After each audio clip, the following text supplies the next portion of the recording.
రాష్ట్రానికి పెట్టుబడుల వరద పారుతూనే ఉంది. ముఖ్యంగా రాయలసీమను రతనాల సీమ చేస్తామని, మెజారిటీ పెట్టుబడులు రాయలసీమకు తీసుకొచ్చే ప్రయత్నం చేస్తామని గతంలో చంద్రబాబు గారు ఇచ్చిన మాటను నిలబెట్టుకుంటూ ఈరోజు రాయలసీమకు కూడా భారీగా పెట్టుబడులు అయితే తీసుకొస్తున్నారు.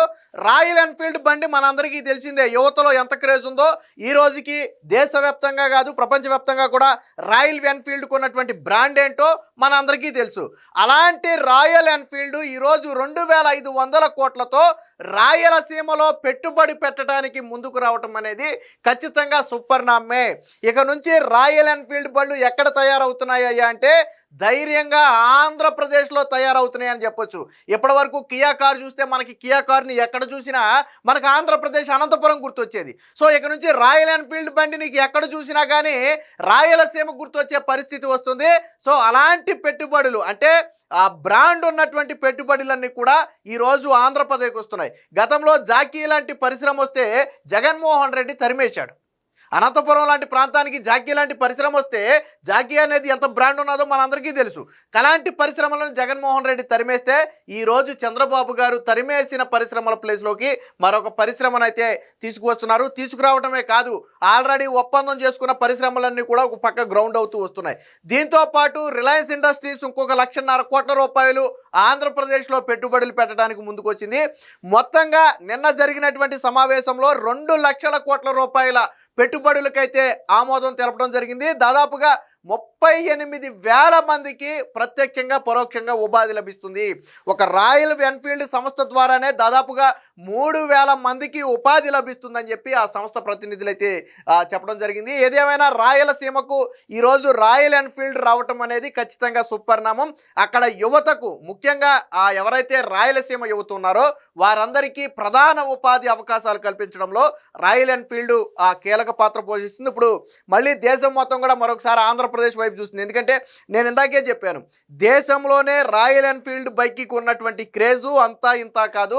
నిజంగా పరిశ్రమ వాళ్ళు ఎక్కడైనా పరిశ్రమ పెట్టాలి అనుకుంటే రాష్ట్రాలు పోటీ పడతాయి, ఎందుకంటే దానికి ఉన్నటువంటి బ్రాండ్ విలువ అలాంటిది ఈరోజు ఆంధ్రప్రదేశ్ దేశంలోని ఏ రాష్ట్రాన్ని కాదని ఆంధ్రప్రదేశ్లో పెట్టుబడులు పెడుతున్నాయంటే అది మంత్రి నారా లోకేష్ గారు కావచ్చు, ముఖ్యమంత్రి చంద్రబాబు గారి కృషి కావచ్చు, ముఖ్యంగా ఆంధ్రప్రదేశ్లో ఉన్నటువంటి పరిస్థితులు కావచ్చు, స్పీడ్ ఆఫ్ డూయింగ్ బిజినెస్ కావచ్చు, వారు కల్పిస్తున్నటువంటి ఫెసిలిటీస్ కావచ్చు, ఇవన్నీ కూడా పరిశ్రమలు ఆంధ్రప్రదేశ్ రావడానికి ప్రధాన కారణంగా మారాయి. దీనికి సంబంధించినటువంటి వార్త కూడా వచ్చింది. ఇంకా ఏమేం కంపెనీలు వచ్చాయి, ఎంత పెట్టుబడులు పెడుతున్నాయి అనేది కూడా ఒకసారి చూద్దాం. రాయలసీమకు ఎన్ఫీల్డ్ 2,508 కోట్లతో తిరుపతిలో పరిశ్రమ, 1,00,000 కోట్లతో విశాఖలో రిలయన్స్ డేటా సెంటర్. ఆల్రెడీ ఇప్పటికే గూగుల్ డేటా సెంటర్ వచ్చిన నేపథ్యంలో ఇప్పుడు రిలయన్స్ కూడా 1,00,000 కోట్ల రూపాయలతో డేటా సెంటర్ ఏర్పాటు చేసేందుకు ముందుకు వచ్చింది. ఆల్రెడీ గతంలో కూడా దీని గురించి చెప్పుకున్నాం. సో సీఎం చంద్రబాబు గారి అధ్యక్షన 17వ SIPB సమావేశం అయితే జరిగింది. ఇందులో 2,964 కోట్లతో వివిధ పెట్టుబడులకైతే ప్రతిపాదనలకైతే నిన్న ఆమోదం అయితే తెలపడం జరిగింది. సో ఈ ఆమోదం తెలిపినటువంటి పెట్టుబడుల ప్రతిపాదనల ద్వారా దాదాపుగా 38,722 మందికి ఉపాధి లభిస్తుందని చెప్పి నిన్న చంద్రబాబు గారు అయితే ప్రకటించడం జరిగింది. బుల్లెట్ బండి ఇక రాష్ట్రం నుంచే డగ్ డగ్ మంటూ వచ్చేస్తుంది. తిరుపతిలో 2,508 కోట్లతో రాయల్ ఎన్ఫీల్డ్ సంస్థ బుల్లెట్ మోటార్ సైకిళ్ల తయారీ పరిశ్రమ ఏర్పాటు చేయనుంది. ఈ ప్రతిపాదనకు రాష్ట్ర పెట్టుబడుల ప్రోత్సాహక మండలి బుధవారం ఆమోదం తెలిపింది.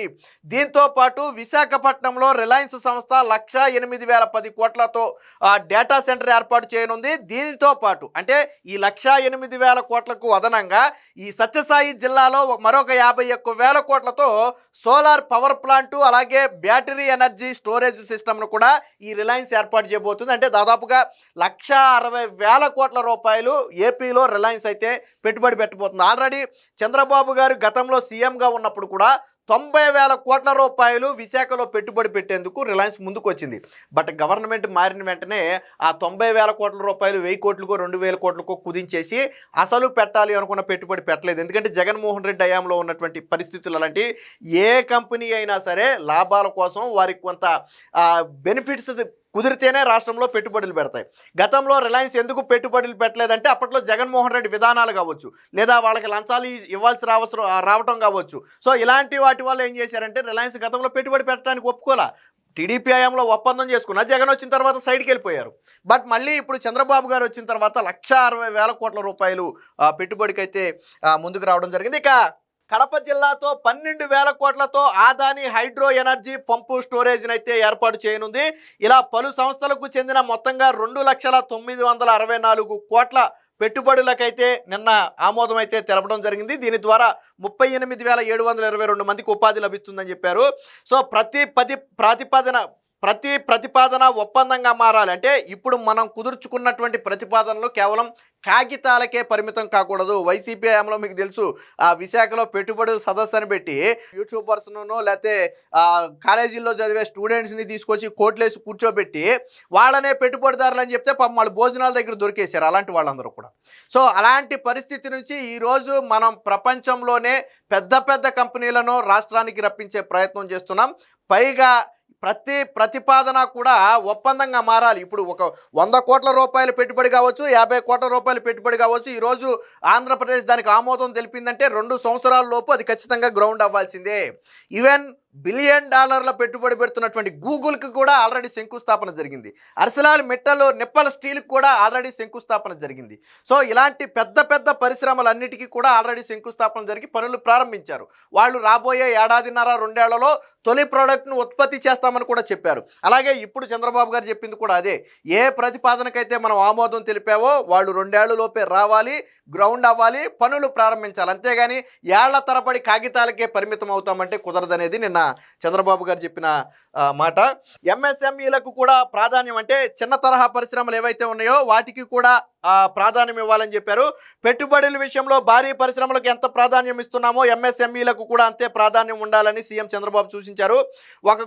ఒక కుటుంబం ఒక పారిశ్రామికవేత్త లక్ష్యంతో ఎంఎస్ఎంఈలు పలు కీలక పాత్ర పోషిస్తున్నాయి. ఫుడ్ ప్రాసెసింగ్ రంగంలో అవకాశాలు సద్వినియోగం చేసుకుని పెట్టుబడులు గ్రౌండ్ అయ్యేలా చూడాలి. మన రాష్ట్రంలో ఉద్యాన వాణిజ్య పంటల ఉత్పత్తులకు విలువ జోడింపు జరగాలి. ఆయిల్ ఫాము, మామిడి, కొబ్బరి, కోకో సహా పలు పంటలకు ఇలా చేస్తే రైతులకు మేలు జరుగుతుందని చెప్పారు. అంటే ఇప్పుడు మనం మాట్లాడుకున్నాయని 1,000 కోట్ల రూపాయలు పెట్టుబడి పెట్టే పరిశ్రమలు. అలా కాకుండా ఎంఎస్ఎంఈలు అంటే ఏంటంటే తక్కువ పెట్టుబడితో లక్షల్లోనే పెట్టుబడి పెట్టి ఇంటి దగ్గర లేదా అతి తక్కువ స్థలంతో చేసుకునే చిన్న చిన్న పనులు కావచ్చు, ఉత్పత్తులు కావచ్చు. ఫర్ ఎగ్జాంపుల్ చంద్రబాబు గారు చెప్పినప్పుడు ఫుడ్ ప్రాసెసింగ్కి సంబంధించి ఏదైనా ఆయిల్ మిల్ లాంటియో, లేదా స్లిప్పర్స్ తయారు చేసేలాంటియో, లేదా ట్యాగ్స్ తయారు చేసేలాంటియో, లేదా క్లాతులు తయారు చేసేలాంటియో, ఇలాంటి చిన్న చిన్న పరిశ్రమలకు కూడా అత్యంత ప్రాధాన్యం ఇవ్వాలని చెప్పి నిన్న చంద్రబాబు గారు అయితే చెప్పారు. సో ఏ సంస్థలు ఎంత పెట్టుబడి పెట్టాయి అనేది కూడా ఒకసారి చూద్దాం. పోటీ ప్రపంచంలో పెట్టుబడులు ఆకర్షించాలంటే ఇతరుల కంటే మనం ప్రత్యేకత చూపాలి. రాష్ట్రంలో అనుమతులు పొందడం ఎంత సులభతరం అనేది చాటి చెప్పాలి. రాష్ట్రానికి పెట్టుబడి ప్రాజెక్టులు రావాలన్న తపన ఉన్న అధికారులను అనుమతులు ఇచ్చే స్థానాల్లో నియమించాలని చెప్పి చంద్రబాబు గారు చెప్పారు. ఇక్కడ ఇంకో మాట ఏంటంటే రాష్ట్రానికి పెట్టుబడులు తీసుకురావాలనే కృత నిశ్చయంతో ఉన్నటువంటి అధికారులను ఆ స్థానాల్లో కూర్చోబెట్టాలి. అనుమతులు ఇచ్చే బాధ్యత వాళ్ళకే ఇవ్వాలి.